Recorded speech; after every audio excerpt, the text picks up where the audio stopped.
Цаана эрхэм улсын их хурлын дарга эрхэм гишүүдээ улсын их хурл асуулгын цагтаа болсноос хойш 3 дахь удаагийн мэтгэлцээ эхэлж байна. Энэ удаад гишүүдэд ерөнхий сайдаас асуух маш их зүйл байгаа. Учир нь намрын чуулган нээлттэй хийснээс хойш эрх баригч Монгол Ардын намынхан нам дотроо зодтолсон болохоос биш улс орны өмнө тулгамдсан асуудал төдийлөн анхаарал хандуулсангүй.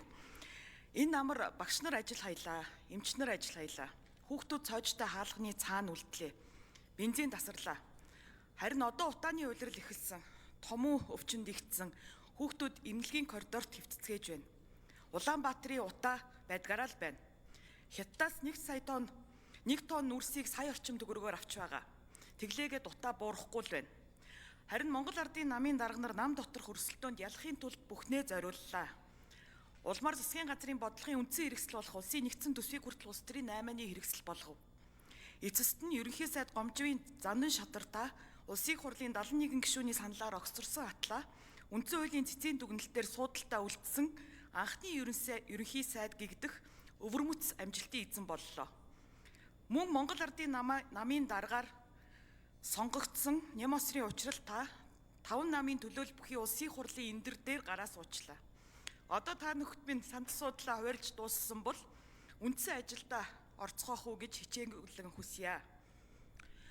Тэгвэл улс оронд минь нөхцөл байдал ямар байна вэ? Улсын хурлын чуулганы танхимд яригдж буй улсын төсвийн хөрөнгө оруулалт элдв мега төслийн өртөг их найдаар хэмжигддэг болсон. Хамгийн багадаа л хэдэн тэрбум төгрөг гэж ярьдаг. Улаанбаатар хотын захирагч 1 км автозамыг 70 тэрбум төгрөгөөр барина гэж ярьж байна. Сүүлдээ бүтээн байгуулалтанд битгий хил эрх баригчдын хулгай их найд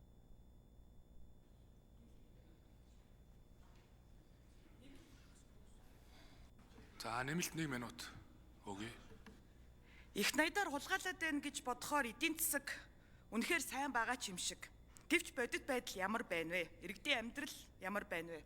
Тэгэж яхаа амьдралтай зүйл ярих гэж бодож байна. Өнөөдөр дэлгүүрт атар талх 2600 төгрөгөөр зарагдж байгаа. Тэгвэл ердөө 4 жилийн өмнө атар талхны үн 1300 төгрөг байжээ. 4 жилийн дотор талхны үн 2 дахин нэмэгдсэн байна. Өргөн хэрэглээний бараа бүтээгдэхүүний үн ийхүү нэмэгдэж байгаа. Иргэдийн орлогын өсөлт үнийн өсөлтөд гүйцэхэ байлаа. Тэгвэл засгийн газраас богино хугацаанд айл өрхийн өдөр тутмын зардал амжиргааны өртөг санхүүгийн дарамтыг бууруулахын тулд ямар бодит арга хэмжээ авч хэрэгжүүлж байгаа талаар тодорхой шийдэл нэрлэнэ үү гэж ерөнхий сайд танаас эхний асуултаа асуух байна. Ерөнхий сайд. За улсын хурлын дарга эрхэм гишүүдээ. За жаргалан гишүүний зөвөө засгийн газар хүнд нөхцөлд ажилласан. Одоо гадаад зах зээл дээр манай экспортын гол нэрийн бүтээгдэхүүнүүдийн бараг 2 дахин унж, төсвийн орлого дасарч, за дотооддоо улс төрийн тэмцэлтэй парламент, за улс төржилт, за шатхуун, нефть биднээс шалтгааллахгүй олон сорилтуудыг засгийн газарт авч амжилттай ажиллаж байгаа. Ийм учраас засгийн газрын гадаад зах зээлийн өндөрлөлт төсөв тусаж байгаа өндөрлөлийг даван туулахын тулд байгуулагдсан өдрөө ажилдаа шамд орж ард түмнийхээ нуруунд дээр энэ ачаа дарамтыг өөрчлөхийн тулд төсвийн тодтолыг хийсэн. Энэ бол бодиттой ажил.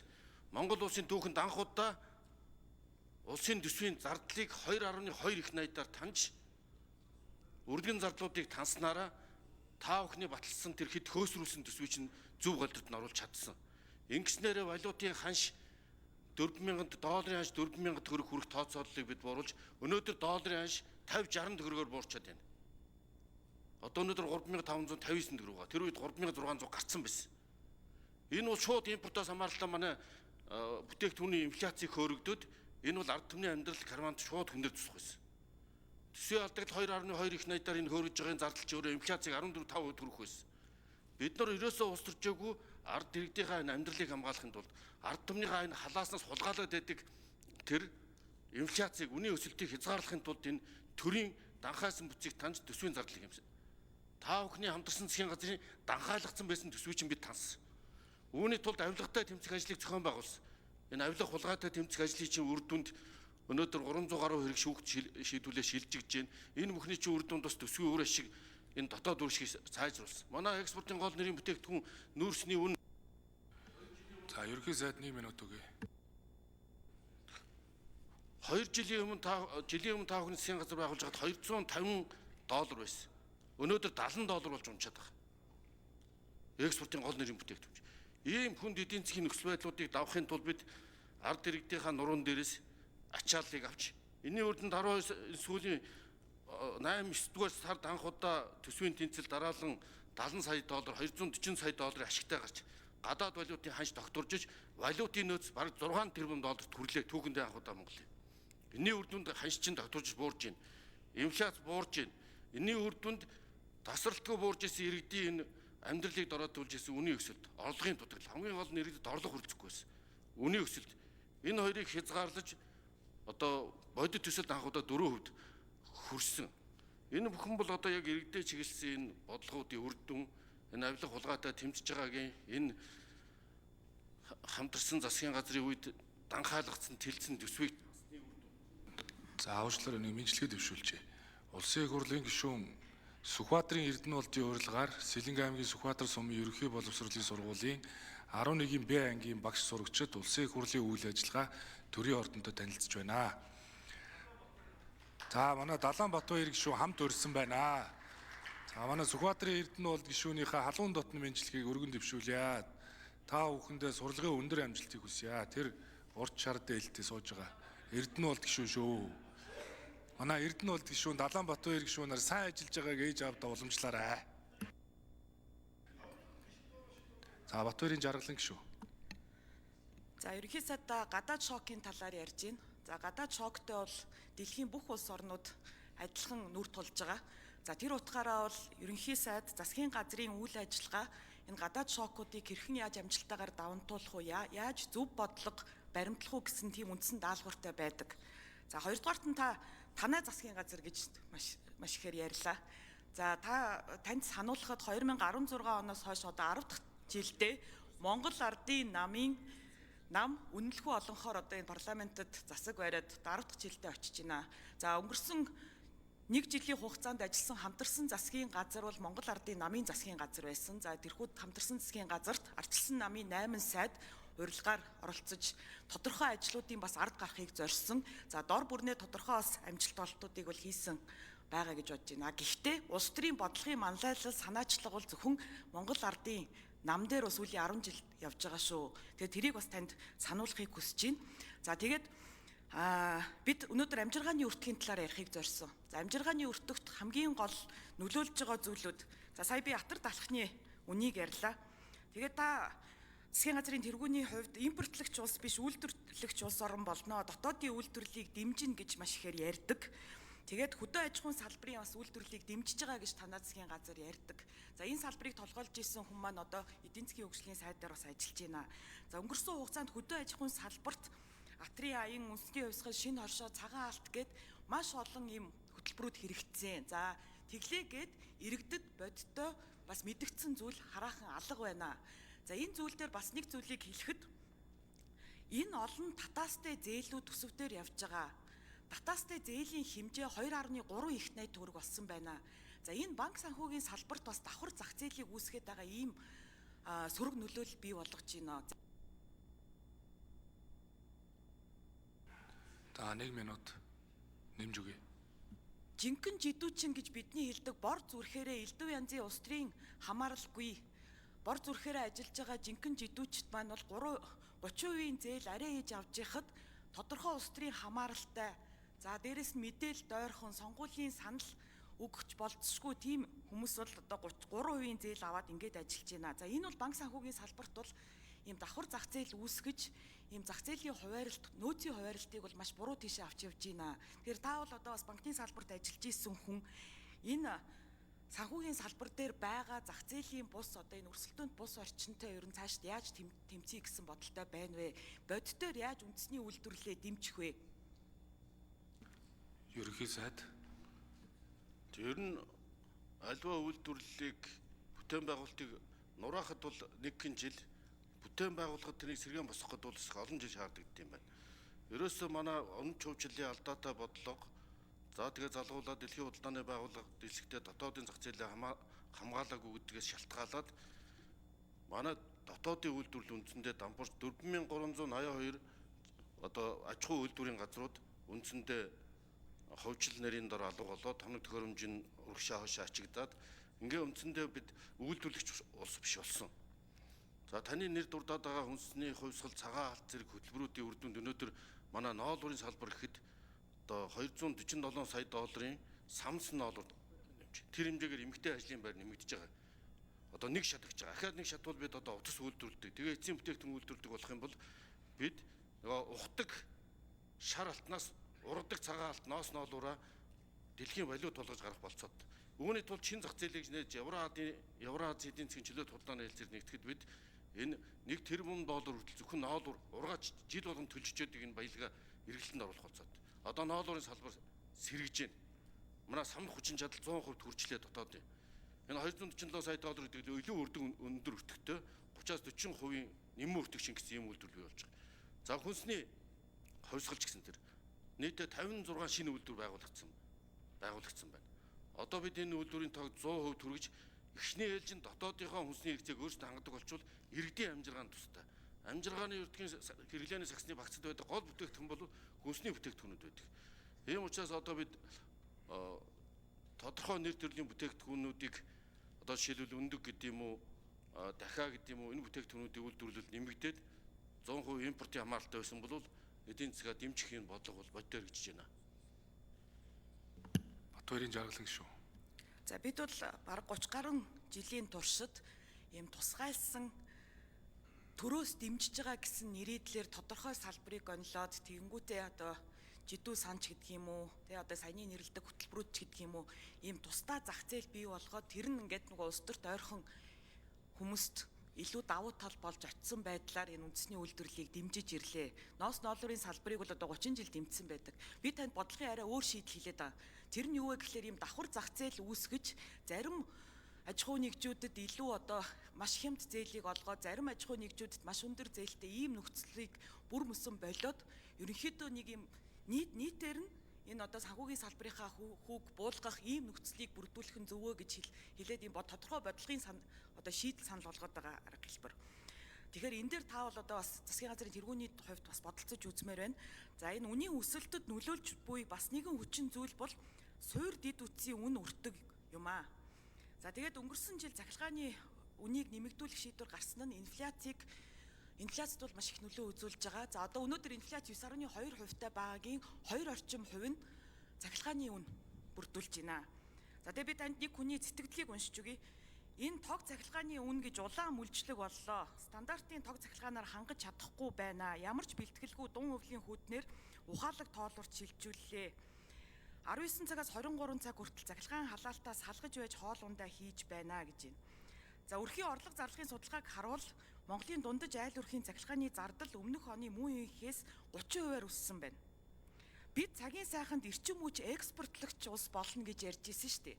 Тэгэхээр зөвхөн нүүрс гэлтгүй сэргээгт эрчим хүчний маш их ариун баялаг нөөцтэй манай улс ингэж тог цахилгаанаа хязгаарлах ийм төвшөнд очиод байгаа нь үнэхээр эмэгдэлтэй санагдаж байна. Тэгэхээр эрчим хүчний их усүрээ эрс нэмэгдүүлж импортын хамаарлаас гарах цаг болсон гэж харж байгаа.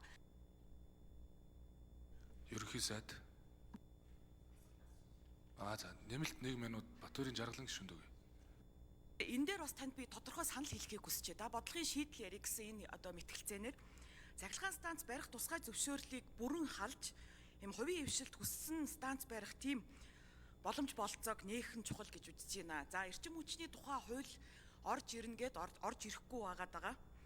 Энэ дээр одоо танай засгийн газар яг ямар бодит одоо бодлого барьж ийн вэ гэдгийг ерөнхий сайдынхаа намнаас сонсомоор байна. За ингэж чадах юм бол бид Улаанбаатарын гэр хорооллыг цахилгаан халаагуурч шилжүүлэх замаар богино хугацаанд бас утаанаасаа бүрэн салах бүр боломжтой гэж харж байна. Тэгэхээр эрчим хүчнийхээ салбарын либералчлал гэж яриад байгаа зүйлийг энэ тусгай зөвшөөрлийг халахаас эхлэе. За улмаар цаашлаад одоо цахилгааны үнийг биржээр тогтоодох одоо их усрууд нь хоорондоо бирж дээр өрсөлдөг ийм тогтолцоо бүрдүүлэх боломж байна уу? Цаашлаад бид нар одоо эрчим хүч экспортлох улс одоо болохыг одоо та зорж гин үү? За улсын хурлын гишүүн Далайн Батбаярын урилгаар Сэлэнгэ аймгийн Жавхлан сумын засаг даргын томын газрын албан хаагчид их хурлын үйл ажиллагаа төрийн ордондоо танилцж байна. Та бүхний ажилд өндөр амжилтыг хүсээрөөё. Далайн Батбаяр гишүүнийхээ халуун дотн мэндийг дэвшүүлье. сайн ажиллаж байгаа шүү. Манай Батбаяр гишүү. За Сүхбаатарын Эрдэнэ болд гишүүн бас хамт та бүхнийг өрсөн шүү. За ерөнхий сайд хариулна. За ер нь жаргалан гишүүнтэй санал нэг байна. Парламентын мэтгэлцээн бол шийдэл ярьдаг. Тэнийг нотолч няцаагчдын мэтгэлцээн засгийн газар шийдлээ оруулж ирээд тэгээд тэрнийгээ мэтгэлцдэг байх юм зарчим руу явандаа парламентын мэтгэлцээ чиглэх учиртай тэмцдэг агуулгатай байсан. Нэгдүгээр тэрчим хүчний либералчлалыг бол үе шатаар хэрэгжүүлэх шаардлагатай. Тэгвэл энэ шатанд байгаа үр ашиггүй байдал авилгал ялах хуулийг залруулахгүйгээр дээрээсээ эхэлж шууд нийлүүлэлтийн циклээс либералчл эхлэх нь бас оновчтой биш байгаа. Яагаад тэгэхээр яг уурхай шатанд түүхийд уурхай хямд нүүрс үйлдвэрлэхэд уурхай дээр байгаа тэр үр ашиггүй байдлыг халах хэрэгтэй. Тэгээ үйлдвэрлэлийн шатанд, цахилгаан шатанд өнөөдөр ихэд тодорхой авилгал хэлэх худалдаа авалтын ажиллагааны програмаас шилталаад 4-р цахилгаан станцын захирлыг халж байна. Тинчээ бас асуудлууд. Энэ хий зарлууд нь үр ашиггүй зарлыг нэмэгдүүлээд ахаар эцсийн дүндээ нөгөө цахилгааны үнэртэг иргэдийн нуруунд дээр ирдэг учраас тусгай зөвшөөрлийг либералчлаа гэд суур үн өндөр байх юм бол энэ үр дүнтэй эргэчихгүй. Бас дээр нь нөгөө сүлжээ нийлүүлэх хэрчим хүчний гэрээ заавал байгуулагдах хэрэгтэй. Хэдэн центээр нийлүүлэх юм. Одоо өндөр болчиход байгаа. За зах зээлийн хүүгийн зарчмын хувьд бол улсын хурлаас хууль батлагдаад ер нь улс төрийн өндөр албан тушаалтнууд түүнтэй хамаарлахгүй этгээдүүд ийм хөнгөлөлтөө зээл авч болохгүйгээд хууль батлагдсан. Тийм учраас тэн дээр бүр тодорхой санкцтай агуулгатай хууль батлагдсан байдаг. Ер нь бол нийт манай энэ хүүгийн зардал маань таавал сайн мэдж байгаа макро эдийн засгийн тэнцвэр маань алдагдсан учраас төлбөрийн баланс маань алдагдaltaй учраас үйлдвэрлэгч улс биш болсон учраас импортын дандаа инфляц өртөөлөгдөд импорт нь үнийн өсөлтөнд зээлийн хүүг өндөр байлгаад инфляц өндөр болохоор зээлийн хүүг гэж нэг хэсэг нь инфляц байгаа шүү дээ. Инфляцийн ханшаасаа өндөр болгож бодлогын хүүг гэж гарч ирдэг. Энийгээ давсан өндөр хүүтэй болохоор нэмэлт 1 минут. Тэр ийм өндөр хүүтэй үндэсний үйлдвэрлэл сэрэх болцоогүй. Үндэсний үйлдвэрлэл сэргэж дотоодын зах зээлийг хангахгүй болохоор импортод гарч байгаа валют хിവэрэ ийм нэг чөтгөрийн тойрогт орчод байгааг заслан загсахын тулд дараа стандартын бус чиглэлтэй энэ олон улсад ялангуяа Азийн зах зээл, Азийн орнуудын төрийн зохицуулалт төтгөө ашиглагддаг хөнгөлөлтөө зээлийн механизмаар энэ нураагаад унахаатсан үйлдвэрлэлийн салбараа эхний ээлжинд хөнгөн үйлдвэрийн салбараа дээш татах бодлого явуулж байгаа. Хуучин бол манай экспортын 80% нь хөнгөн үйлдвэрийн бүтээгдэхүүн байсан юм бэл. 91 онд. Одоо бол уул уурхайн бүтээгдэхүүнээс 90% хамааралтай 2-3 бүтээгдэхүүнээс энэ хоёрын нүн дэлхийн зах зээл дээр хэлбэлцэхээр дагаад бүх төсөв, инфляц, иргэдийн амжиргаа бүгд орооддаг ийм чөтгөрийн тойрогт орчод байгааг л эрс шинжил хийж засах хэрэгтэй учраас бид эх 5 жилийн үндсэн чиглэлдээ байна. Иргэдийн амжиргааг татах эдийн засгийн бүтцийн өөрчлөлтийг зах төлөвлөгөөг эрс шинжил хийж оруулъя гэж байгаа. Ингэжээж бид энийг Батбаярын жаргалан шүү. За тэгэхээр таны ярианаас ойлгохтой бол хөнгөлөлтөө зээлийн тогтолцоо бол ингээд явсаар байх юм байна.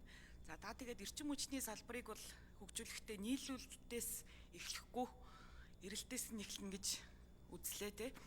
Тэгээд яг энэ дээр бол одоо макро эдийн засгийн бодлогын хувьд бол ардчилсан нам бол ямар бодлого барихыг зорж ирсэн бэ гэхээр төсөв мөнгөний бодлогын хүрээнд ерөөхдөө нөгөө нийлүүлэлт талдаа илүү төлхөө дэмжих бодлогыг бол бямагт барьж ирсэн.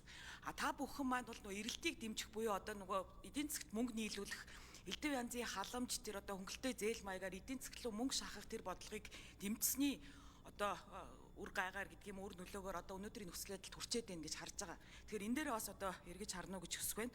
За тэгээд үргийн хэрэглээний бараа бүтээгдэхүүн яаж нэмэгдсэн гэсэн монголчууд бид яаж хийж байгаа тоол хүнсээ болгочдгоо. Гэтэл бас урт хугацааны хөрөнгө оруулалтууд байна тийм ээ. Ялангуяа залуу гэр бүлүүд, шинэ гэр бүлүүдийн хувьд энэ орон сууц худалдаж авах бол одоо хамгийн том хөрөнгө оруулалт байдаг. Гэтэл орон сууцны үн 3 жилийн өмнө 1 м² шинэ орон сууцны үн 3 сая төгрөг байсан бол өнөөдөр 5 сая төгрөг болоод устсан байж байна. Ердийн нэг залуу гэр бүл 60 м² орон сууц худалдаж авахд 300 сая төгрөг шаарддаг. Гэтэл 6% ипотекийн зээлийн дээд хэмжээ 150 сая төгрөг хэвээр байгаа. 30% урьдчилгаа төлөө 6% зээл хамрагдлаа гэхэд 1 сарын эргэн төлөлтийн хэмжээ 2.7 сая. Нэг өрхийн дундаж орлого 3 сая төгрөг хүрэхгүйтэй байгаа шүү дээ. Тэгэхээр би та нөгөө тоо ярьдаггүй учраас тоо хэлээд байна л да. Тэгэхээр дундаж залуу гэр бүл ерөөсөө орон сууц худалдаж авах тийм нөхцөл болцоогүй болчлоо. Тийм ч учраас одоо залуучууд маань бол гадагшаа гарахыг илүүд үзэж байна. Тэгжиж ядч нэг орон байрныхаа асуудлыг шийдъя гэсэн ийм бодлого. Тэгэхээр өнгөрсөн хугацаанд бол Ардчилсан намын засгийн газар бол ипотекийн санхүүжилтийн тогтолцоог бүрдүүлсэн, за барилгын материалын үйлдвэрлэлийг бас нэмэгдүүлсэн ийм зүйлүүдийг хийсэн. За одоо таны засгийн газрын хувьд бол одоо ямар бодлого барих вэ? Ерөнхий сайд хариулна. За жаргалан гишүүнтэй нөгөө яг агуулга нь адилхан боловч таны яриа яг хоёр зөрчилтэй болчиход байгаа. Би нийлүүлэлтэд дэмжигээд байгаа байхгүй. Эрчим хүчнийч тэр одоо сэргээх тэрчим хүч гэхэд батарейтайгаа 10 цент үрчээд л да. Зүгээр дангаараа 5-6 цент, 3-4 цент руу хямдруулах ногоон эрчим хүчний юм шин технологи нэвтрүүлэхээр энэ тодорхой төслүүд 5 жилийн өмнө чиглэл тусгацсан байгаа. Яг тэнтэй адилхан жишээлбэл барилгын салбарт би нийлүүлэлтийг дэмжих бодлогыг төрүүлж байна. Ингэж барилгын үнийг буруулахгүй бол ипотекийн зээл чи эрэлтийг нь дэмжиж байгаа байхгүй юу? Та бүхний хэрэгжүүлж эхэлсэн ипотекийн зээл бол манайх өөртөө барилгын материал үйлдвэрлэдэггүй байхад ус ипотекийг эрэлтийг дэмжичгээр импортоор дэмжиж барилгын материал ган төмөр цемент бүгд импортоор аваад ингээ валютын ханшиж өсгөөд валютын ханшиж эргээд инфляцийг өсгөөд иргэдийн хэмжээнд хүндэрч болоод байгаа. Ийм учраас эрэлт нийлүүлэлт хоёрыг дэмжихгүй бол дан эрэлтийг дэмжиж байхаар орон сууцны үн тасралтгүй өсөд таны хэлснээр 3 сая байсан бол одоо ингээ даблдаад 6 сая зөвхөн өнгөрсөн 2 жил тэгэхэд 24% өсчлөө. Тийм учраас бид орон сууцчлалтын банк байгуулж эрэлт нийлүүлэлт хоёулангийн дэмждэг affordable housing буюу орлогод нийцсэн орон сууц барьдаг хот хөдөөд Улаанбаатар хотод тэгэхэд 83 мянган өрх айл одоо 3-аас 5 сая төгрөгийн орлоготой тэрэнд нийцсэн тэр орлогод нь нийцсэн орон сууцыг барьж байгуулдаг хэрэгтэй. Тэгвэл зөвхөн эрэлт дэмжиж байхаар худлаа авах чадвартай энэ туулын голоос урагшаа хаан уул дүүрчин тэр чигээр хороол болоод өндөр өртөгтэй орон сууц үний ч өсгөөд байдаг. Яг нөгөө нэг бага орлоготой иргэдэд нийцсэн орлогод нь нийцсэн орон сууцны бүтээмэл байхгүй. Ийм учраас эрчим хүч төр орон сууц ч гэсэн тэр нийлүүлэлт талынхаа бодлогыг дэмжиж, нийлүүлэлт дотор орцуудынхаа бодлогыг дэмжиж, ерөөлөл цементийн үйлдвэр, арматурын үйлдвэр, гангийн үйлдвэрээ дэмжиж хямд өртөгтэй орон сууц баригдах.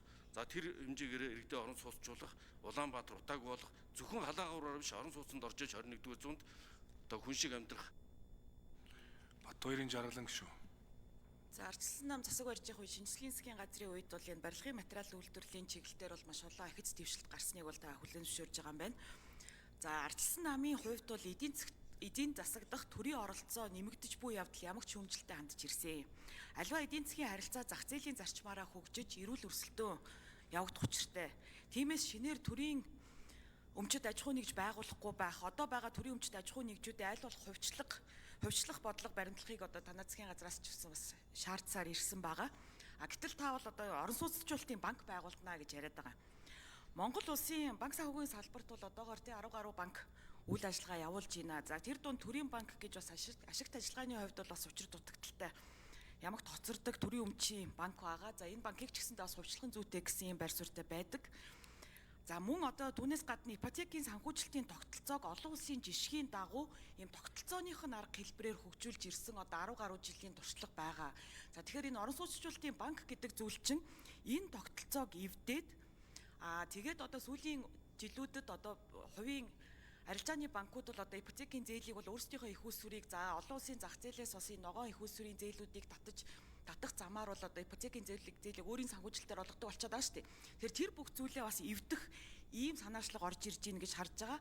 Тэгэхээр бид цаашид бол хоёр дахь зах зээлийн улам хөгжүүлэхтэй дотоод гадаадын хөрөнгө оруулалт татах замаар энэ одоо барилгын салбарыг энэ ипотекийн зээлийн их усүрийг бол нэмэгдүүлэх боломж байна гэж харж байгаа. За тэгэхээр бол цаашдаа бол одоо энэ орон сууцчлалтын банк гэдэг дээр бол одоо маш эсрэг байр суурьтай байгаа гэдгээ бас хэлье. Тэгээд энэ тогтолцоогоо яаж одоо илүү эвтэйхэн одоо байгаа зүйлээ илүү одоо төгөлдөржүүлэх замаар авч явах уу гэдэг дээр анхаарал хандуулаач гэж бас хүсэх байна. Ерөнхий сайд. За ер нь өмч хувьчил гэдгийг оновчгүй буруу зохион байгуулснаас шалтгаалаад нийгэмд бол хувьчлалын талаар их сөргөө ойлголттой болсон юм байна. Тийм учраас төрийн банкыг хувьчлан хэн хувааж авах гэж байна гэдэг ийм л ойлголттой хилцүүлгүүд сая явж үзэхэд энэ зүүнний хугацаанд тийм ойлголттой байна. Тэгтэл энэ бол бид тийм учраас IPO гарах буюу 22 компанийг судлаад 9 компани төрийн өмчийн компанийг төрийн банкыг оролцуулаад одоо олон нийтийн болох ийм чиглэл өрж байна. илүү олон нийтийн хяналтанд олон нийтийн паблик компани болох чиглэлийг барьж байна. Тэгтэл тэр шаардлагыг хангахын тулд 3 жил ашигтай ажилласан байх ёстой. Олон улсын аудит хийгдсэн байх ёстой.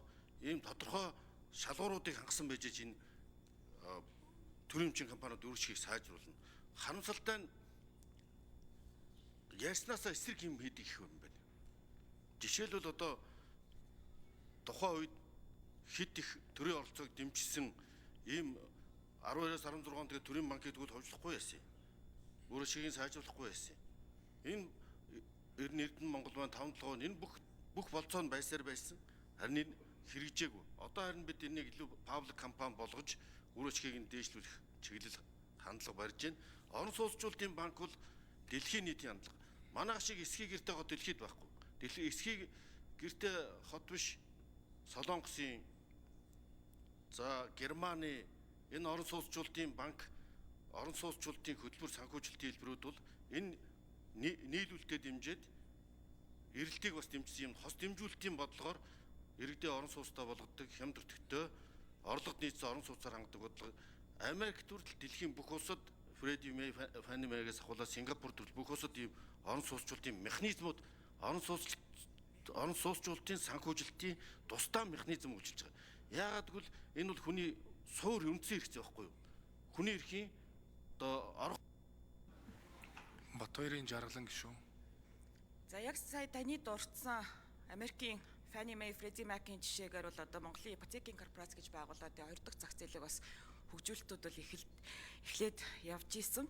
За тэгээд хамгийн гол нь одоо бид нар танах ингэсэн манах тэгсэн гэж бас ярмааргүй байна. Урагшаа харж ярих гэсэн тийм бодол байгаа. За тэгээд барилгын салбар дээр танд бас нэг санаа хэлэхэд өнгөрсөн 10 жилийн хугацаанд болохоор ямар хандлага давамгайлж ийн вэ гэхээр улсын төсвөөс бас янз бүрийн одоо гадаад дотоодын хөнгөлөлтөө зээлийн их үүсвэрээр ийм барилга барьж байгаа явдал бол маш ихээр ихсэж байгаа. Ялангуяа бүр орон сууцны барилгууд. Гэтэл манай дотоодын одоо барилгын компаниуд бол одоо бүрэн одоо чадвартай болсон шүү дээ барилга барих.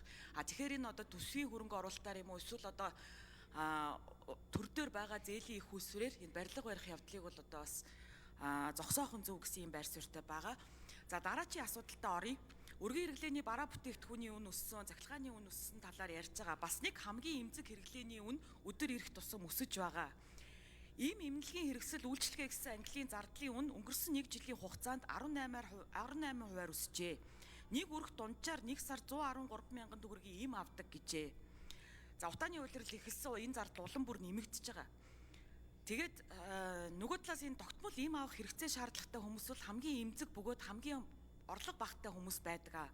Тухайлбал манай ахмадууд байна. Тэтгэврийн хөгшчүүд үнийн өсөлтөд хамгийн ихээр нэрвэгдэж байна. 689 мянган төгрөгийн тэтгэвэр авч байгаа хөгшөд эм тангаа аавна, хоол хүнсээ аавна, орон сууцны төлбөрөө төлнө, цахилгаан дулаанаа төлнө. Ер нь яаж амьдрах вэ? За мөн хөгжлийн бэрхшээлтэй хүмүүс ч бас энэ ангилд багтж байна. Тэгэхээр засгийн газраас ахмадуудын нийгмийн асуудалд хэрхэн яаж анхаарч байгаа? Цаашид тэтгэврийн реформ хийх бодол байна уу? Нийслэлийн ерөнхий боловсролын 48 дугаар сургуулийн 9А ангийн багш сурагчид улсын хурлын үйл ажиллагаа төрийн ордонтой танилцж байна. Багш сурагч нартаа сурлага хөтөлбөрийн өндөр амжилт хүсье.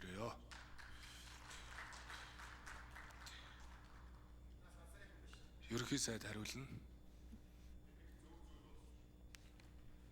За тэтгэврийн реформ хийх шаардлагатай. Ерөөсөө манай энэ реформуудын үндсэн шаардлага бол энэ авилга хулгайтай л нөхцөлж байгаа. Яагаад тэтгэврийн реформыг шаардлагатай вэ гэхээр энэ тэтгэврийн сан алдагдaltaй болсон 2030 он гэхэд тэтгэврийн нийгмийн даатгалын сангийн алдагдал бол бараг оюутлогоо хэмжээнд хүрэх тооцоотой. Яагаад энэ тэтгэврийн зөрөө энэ бүх юм чинь инфляцийгаа дагуу төрж байгаа тэтгэвэр өсөд байхад нийгмийн даатгалын сан үржиж хөгжих ёстой сан хөгжөөгүй. Нийгмийн даатгалын санд үе үед нь хулгай нүрлүүлсэн. Нийгмийн даатгалын сангийн хөрөнгийг хямд хүүтэй байршуулдаг, үржүүлж явах ёстой газар одоо өрн тар хийгдсэн ажил учраас нийгмийн даатгалын сан маань өрөө даахаа болчихсон. Ахмадуудын нас уртсаад байдаг, Монгол хүний насжилт уртсаад байдаг, сайн үзүүлэлт байдаг. Тэрнийг дагаад тэтгэврийн инфляцийн хэмжээтэй уйлдуулж нэмэгдүүлээд байдаг, зардал тал нь өсөд байдаг. Энэ талд нь дагаж өсөж явах ёстой нийгмийн даатгалын сан хулгайд идэгдсэн үед. Энээс болоод тэтгэврийн сан зайлшгүй реформ их болчиход байгаа. Одоо энэ дутсан санг яаж нөхөх вэ гэдэг хамгийн том асуудал. Ерөөсөө энэ банкн дээрч байгаа үе үед байгаа системүүд бол дандаа энэ газар болгон тулгаа нэрвэгцнээс болж л энэ сангууд маань, нийгмийн даатгалын сан маань, энэ бүгд маань одоо алдагдлын уурхай болчиход байна. Энийг эхэлж хаахын тулд заавал энэ шатыг дээрээс нь шүүрдэж энэ сахилга хариуцлага, авилгадаггүй дэг журамтай системийг бий болгож ийж бүх энэ савны цоорхоо ёроолуудыг хааж бүгэлж ийж энэ системүүд бүгд ажиллаж эхэлнэ. Тэгэхээр нэгдүгээр зорилт бол энэ авилгал хэл ухаалгүй байх системээ төгс төгөлдржүүлэх л асуудал байна. Ингэжээж биднэрт одоо энэ эдийн засгийн эрх чөлөөний хууль, чөлөөд эдийн засгаа дэмжих хуулиудаа өргөн байж одоо бид бас ойрын хугацаанд багц хуулиудыг өргөн барихаар төлөвлөж байна. Энэ бол эдийн засгийн эрх чөлөөний хууль, төр хувийн хөгжлийн түншлэлийн тухай хууль, татврын багц хууль, татврын реформ, нийгмийн даатгалын реформ. Батбаярын жаргалан гишүүн. За ахмадуудын тэтгэвэр нэмэгдэхгүй байгаадаа шалтгаан нь болохоор эрх баригчдын авилгал хээл хахуул хулгай гэж хэлэх шиг боллоо. За тэгээд авилгал хээл хахуул хулгайтайгаа хэдүүлээд тэмцмээр байна. А тэгээд энэ бол зөвхөн хоосон тайдын пиар үг баймааргүй байна. Тодорхой бодит үр дүн баймаар байна. А тэхийн тулд ингээд нэг бодиттой үр дүнгээ та нар маань бас богино хугацаанд харуулаач гэж хүсэх байна. За хоёрдугаарт бас яг энэ бодлогын шийдлүүдээ зохиц байдлаар засгийн газраас яаралтай өргөн барьмаар байна. Бас хангалттай хугацаа өнгөрч гинөө. Ер нь бол альва засгийн газрын одоо тэр бодлогын манлайлал, бодлогын шийдлүүд оруулж ирэх цаг хугацаа чи эхний 100 хоногтой бас хийгддэг шүү дээ. Тэгэхээр би танд бас 100 хоногт болох үед чи бас тэрийг ярьж исэн. Тэгэхээр нийгмийн даатгалын сангийн одоо нийгмийн даатгалын тогтолцооны реформ, за одоо энэ татврын реформ өгүүлэгдэж байна. Тэ? Татврын одоо ийм багц хуулийн шинжилгээг бол засгийн газар өргөн барих бүрэн эрхтэй. За энийг бол одоо бид бол одоо 24 оны 7 сарын 2-ноос хойш бол шаардж байгаа. Харамсалтай нь орж ирэхгүй байгаа. Иргэдээс санал авч ийн гэж яваад байгаа. Өнгөрсөн 7 хоногт Улсын хурлд Арс намын бүлэг дээр татврын ерөнхий газрын одоо тодорхой мэдээллүүдийг бас сонссон. За тэгэхээр татврын байгууллага дээр төвлөрж байгаа одоо үр төлбөртэй аж ахуй нэгжүүдийн тоо өнгөрсөн жил 50,000 байсан бол энэ жил 70,000 болчихжээ. Татврын одоо үр төлбөрийн үлдэгдлийн хэмжээ өнгөрсөн жил 3.8 их найд төгрөг байсан бол энэ жил одоо 6.5 их найд төгрөг болчихжээ. Тэгэхээр аж ахуй нэгжүүд чинь энэ татврын дарамтанд дор сүхэрч байна. Түрүүн бид нар зээлийн хүү ярьлаа. Зээлийн хүү өндөр байна. Татврын дарамт өндөр байна. Яаж энэ нөхцөл бид иргэдийнхээ амжиргааг тэтгэх юм бэ? Яаж орлогыг нэмэгдүүлэх юм бэ? Тэгэхээр энэ татврын асуудал дээр та яг ямар тодорхой одоо бодлого шийдвэрийг богино хугацаанд яаж оруулж ирэх вэ? Энэ дээр бүр яг тодорхой шийдлүүд нэрлэнэ үү? Ерөнхий сайд. Ер нь бид нар бол тасралтгүй л ажиллаа л байна л да. Гэхдээ ажил хийхгүй байна, амар зай үзүүлэхгүй байна. Нэг бол одоо огцруулна гэх юм, нэг бол одоо ингээл уус төржөөд байх юм, нэг бол ажил хаяад байх юм. Бензин шатхуун биднээс хамааралгүй өөрсдөө үйлдвэрлэдэг учраас дайм байлдаанаас болоод тасраад байх юм. Гэхдээ тэр бүх асуудлуудыг бид зохицуулаад, эренблээд шийдээд явж байна. Татврын реформыг энэ төсвийн хууль даамт эхлэлийг нь тавьж бид нэмэгдсэн өртгийн албан татврын орлогоос гадна бүртгэлийн зорилготой учраас бүртгэлийг ил тод болгох зорилгоор нөөтийг 1 сарын 1-ээс эхэлж буцаа олголтыг 2%-ийг 5% болгож нэмэгдүүлэх тодорхой түвшинд 70-80% хүрэхээр юм хуулийн төлөв өргөн барьсан. Парламентын хилцүүлгийн явцад энэ 10 сарын 1 болж хойшлсон байлээ. Хойшлсон. Яг энэтэйгээ уялдаад бид татврын реформынхаа багцыг шинжилээд ойрын хугацаанд өргөн барина. Эдийн засгийн эрх чөлөөний тухай хуулийг 7 хоногт өргөн барихаар төлөвлөж байна. За энэ дотор багц хуулиуд өргөн баригдана. Тэгэхээр ипотекийн зээлч бай, орон сууцчлалтын банкч энэ зогцоороо эх 5 жилийн үндсэн чиглэлд өнөөдөр ирээ батлагдвал энэ бүх идеологи нь эх жилүүд хэрэгжүүлэх бодлогын суур баримтчиг батлагдана. Үүнтэй уялдуулаад бид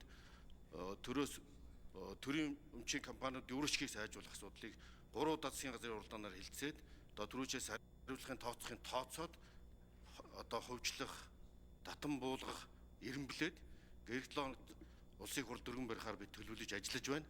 За дараа нь дээр нь энэ эдийн засгийн эрх чөлөөний тухай хууль таам татврын реформ, нийгэм даатгалын зохиц реформын хуулиудаа өргөн барина. За татврын дарамтыг ерөнхийдөө бидний тооцож байгаагаар 3-аас 4 их найд төгрөгөөр бууруулахаар төлөвлөсөн.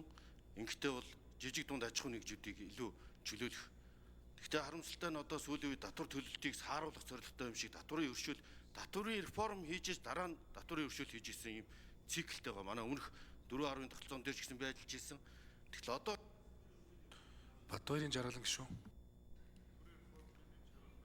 За тэгэхээр та Занцчирсай да. За ажил хийлэхгүй байх, ус төржүүлээд байна, янз бүрийн зүйл парламент руу оруулж ирээд байна гэж ярьж байна. Гадаад шокч бас ярьж байна.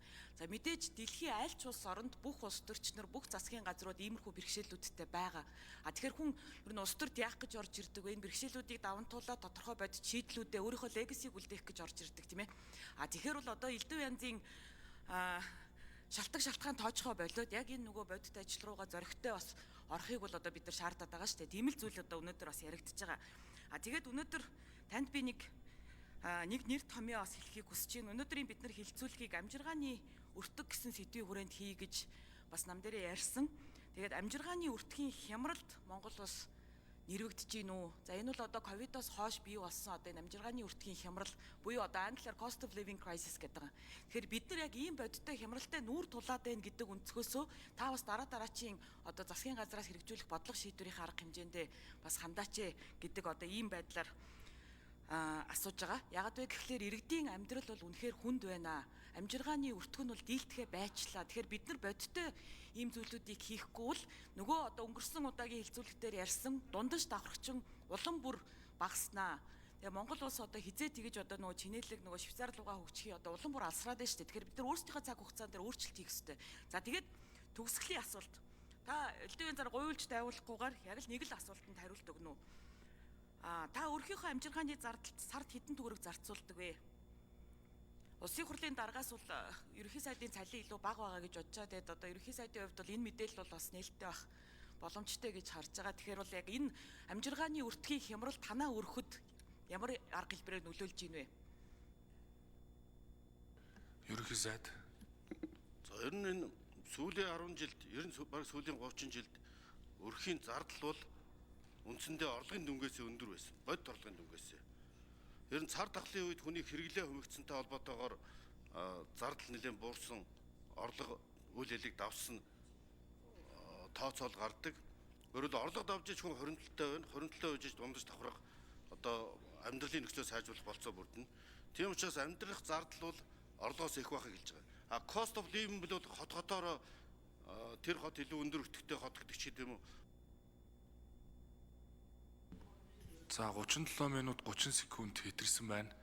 Тэгэхээр ерөнхий сайд хариулж бас чадаагүй асуултаад одоо сөрөг хүчний бүлгийн гишүүд асуухад бас нэмээд хариулах нь зүг баха. Дэгийн хуулиараа хугацаа тогтоосон Батбаярын жаргалан гишүүнд баярлалаа.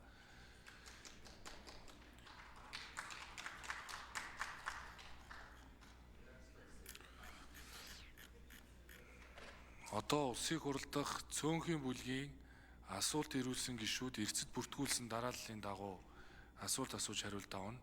Асуулт асууж хариулт авах нийт хугацаа 37 минут 30 секундээс хэтрэхгүй байна. Гишүүдэд эрсдээ бүртгүүлсэн дарааллын дагуу асуулт асуух зөвшөөрөл олгоё. Сүхбаатарын Эрдэнэ болд гишүү. За, дэгээр нөгөө нэг